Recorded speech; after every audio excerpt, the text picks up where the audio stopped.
John Beltran, Dave Urick back from Estes Park High School. The Beat Diggers have a 51-0 lead as we go to the fourth quarter. And that was a quarter that featured a total of 11 plays, and the Beat Diggers did get into the end zone on Jake Morrow's 4-yard run on a 27-yard drive. And now they just picked up a first down. So 1st and 10 at their own 30-yard line.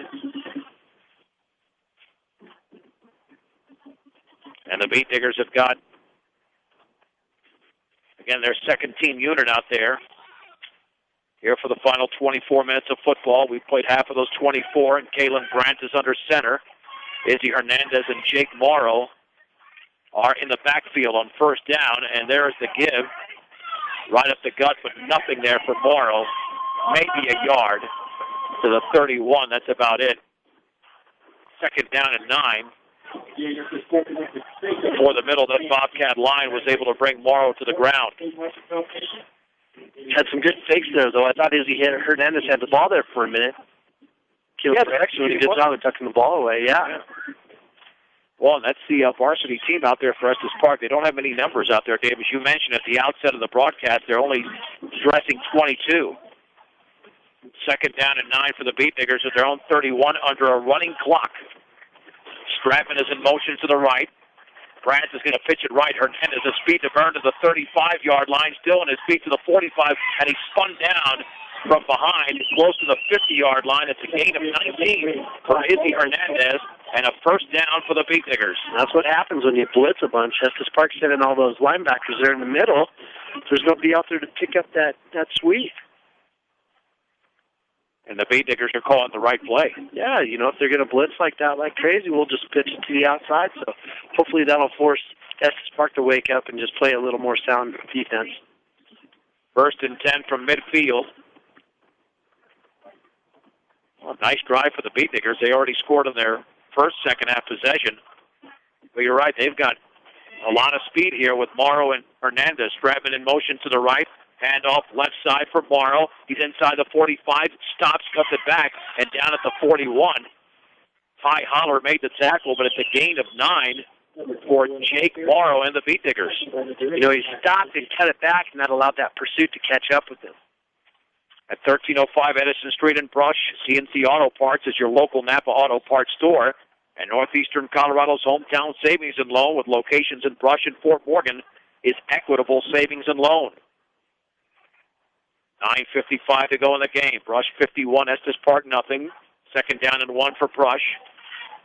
At the 41-yard line of the Bobcats. Brandt sends a man in motion to the right. Handoff. First down. He had Rojas in motion across the 40 to the 36, and that's Hernandez with a gain of 5. Dave, this is so huge just for next year. I mean, hopefully these guys won't be playing in the postseason unless the Beat Diggers have a huge lead in the game like they do tonight. So actually, hopefully they will be playing in the postseason because that'll make things a lot easier. 1st and 10 for Brush at the 36-yard line of Estes Park. Approaching the 9-minute mark, Rojas in motion, handoff, and there's a big hole for Eddie Arribas across the 35 to the 31.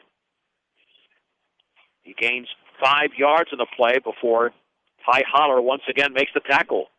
This will be the 9th play of the drive for the Beat Diggers. Welcome home to your hometown grocery store featuring Morgan County's largest variety, the Brush Grocery Cart.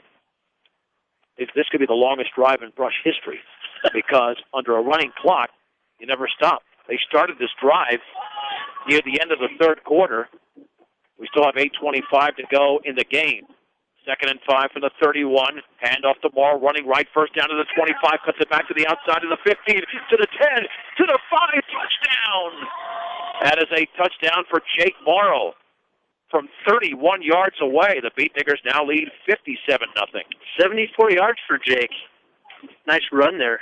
Just ran it off tackle, got a good block from his halfback, kicking that defensive end out. Did a good job of following it, took it right to the sideline, and just did a good job of protecting the football. 9 plays and 80 yards, and now the extra point to be attempted by JC. Now the Beediggers, the last 2 weeks, have outscored their opponents 109-7. And have outscored Estes Park 120-0 over the last 2 meetings.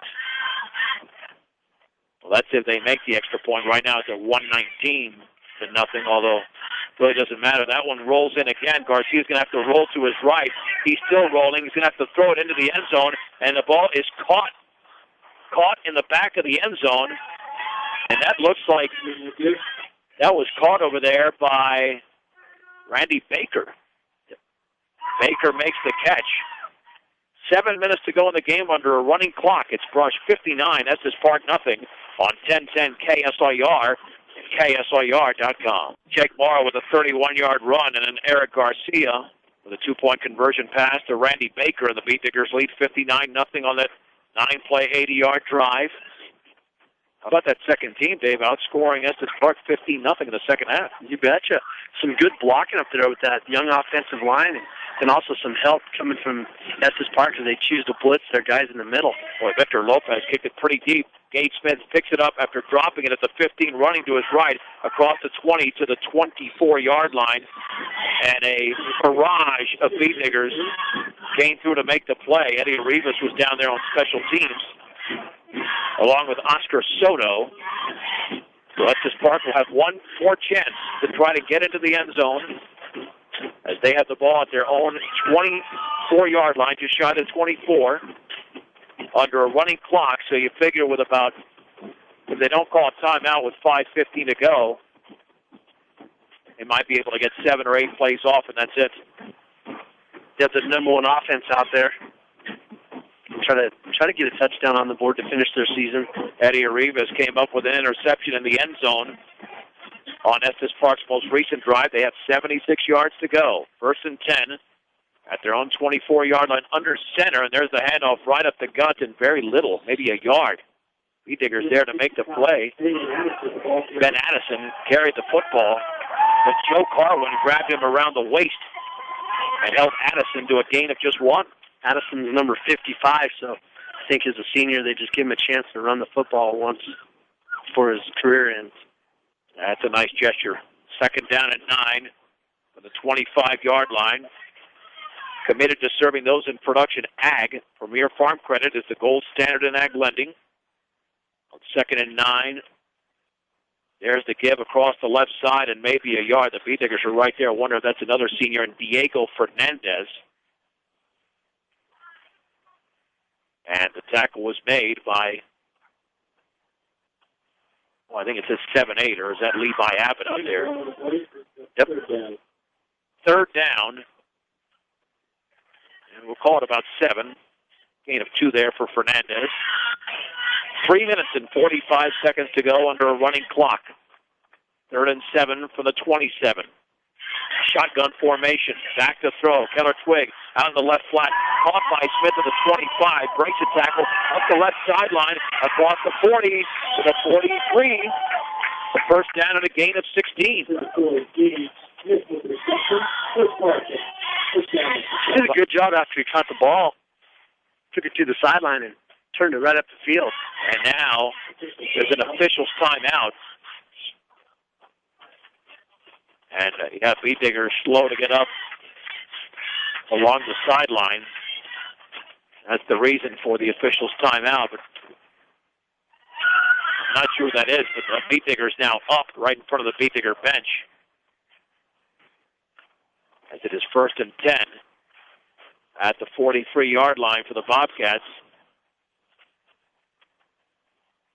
Yeah, you don't want anybody hurt, not even on the second team here, Dave, with just a few plays left in the game. The Beediggers leading 59-0 at 502 Ensign in downtown Fort Morgan. The place to shop for all of your appliance needs is B&B Appliance, a member of the Brand Source Retail Program, and at 1201 East Platte Avenue in Fort Morgan. Stop by and get what you need to refuel on game days at Edwards Wright Price Market in Flowerland. The clock is restarted with the injured player who we could not identify off the field, but didn't appear to be too serious. And that was Izzy Hernandez, who already missed a game recently and nothing there on that carry. In at the line of scrimmage was Patrick McLaughlin, also a senior.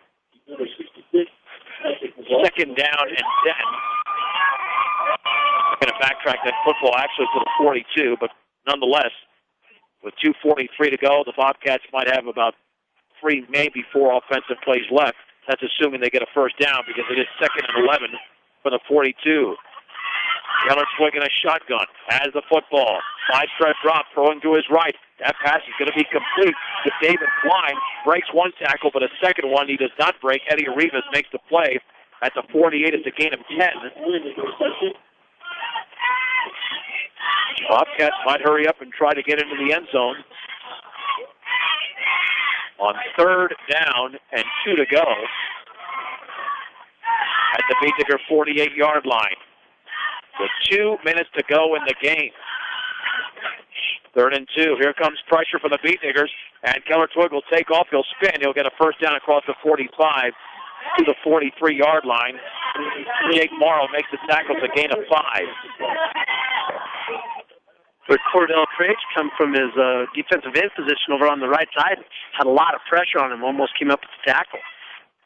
From the 43. 1:36 to go in the game. Rush 59, Estes Park, nothing. Shotgun for Keller Twigg. Back to throw, pressure coming, throws out to his left.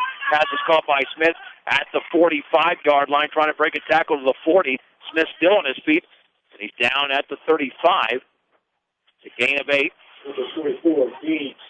Before the Beetniggers make the tackle along that right sideline. Levi Abbott in on the play. And they're in a hurry-up offense with 1:05 to go. From the 35. Smith, the lone setback. Keller Twigg in a shotgun. Rolling right. Pressure coming. At the 43-yard line, a loss of 8. And we've got a late flag.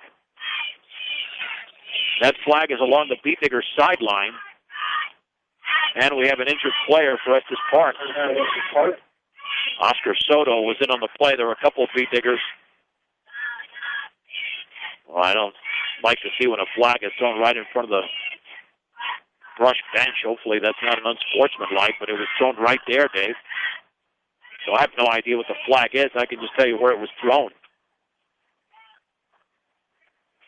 53 seconds to go, unsportsmanlike, and that is against the Beetniggers.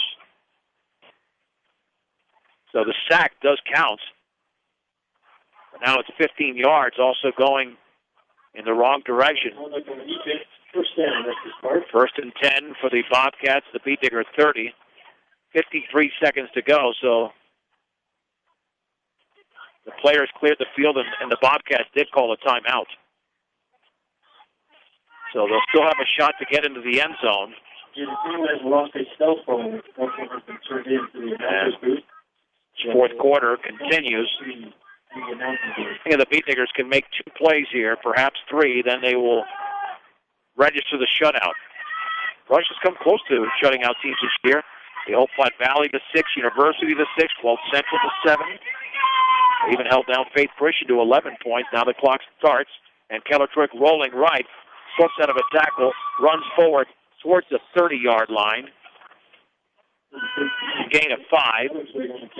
Tackle made by Corey Acosta. And a hurry-up offense run by Estes Park. Check that there at the 25, not the 30. 29 seconds to go. Keller Twigg in a shotgun. Rolling right, looking. Throwing deep over the middle. Otterhead drops the ball at the 3-yard line, right in his hands. That probably will do it unless Estes Park calls a timeout, and they do. They call a timeout. With 17 seconds to go in the game. They've got 164 yards passing tonight on 22 attempts. They completed 12 of those. Actually, 23 attempts, and they completed 13 of them. Your one-stop shop for all of your banking and investment needs, from checking to savings to IRAs, is Morgan Federal Bank, 321 Ensign Street. Morgan Federal Bank, there's a difference. Member FDIC, equal housing lender. Yeah, they've thrown the ball a ton tonight. But, I mean, I guess that's going to be their bread and butter going into next season, Dave, because we saw absolutely no semblance of a running game tonight from Estes Park. Yeah, they just struggled, even with their passing game, the number of sacks they took. Look at one point they were minus 24 yards just based on sacks, and that's taken away some of the positive yardage that their quarterback was able to accumulate running the ball. So offensive line work is where they're really hurting. Let's see if the Beat Diggers can get this shutout. Third down. And about 6 to go for the 25. Rolling right is Keller Twig. Pressure coming. Still rolling. He's going to take off up the right sideline to the 15-yard line. Inside the 15 towards the 10. He's being held up. And Estes Park calls another timeout with 6 seconds to go in the game. And that's going to be a gain of 15 yards for Frankie Keller Twig. And this will be the final play of the game coming up. That 15-yard carry put him in positive territory, so he's got plus 6 yards on 16 carries. And now the Beat Digger defense. So the ball's going to be at the 12. They definitely want this shutout. And this, again, will be the final play of the game where the Beat Diggers up 59-0. They were up 44-0 at the break. We've gone to a running clock, and when you have a running clock, the only way the clock can be stopped is either be an injury or one team calls a timeout. That's what we've had the last couple of plays here. You can develop a passing game all you want, but without a running game, Dave, makes that passing game that much harder to develop. That's why it's just hard to count on a passing game, especially in Colorado with the temperatures the way they are. And here we go. First down and 10 for the Beat Digger 12. 6 seconds to go in the game. Keller Twig rolls to his right, throws it deep into the end zone, and that's incomplete.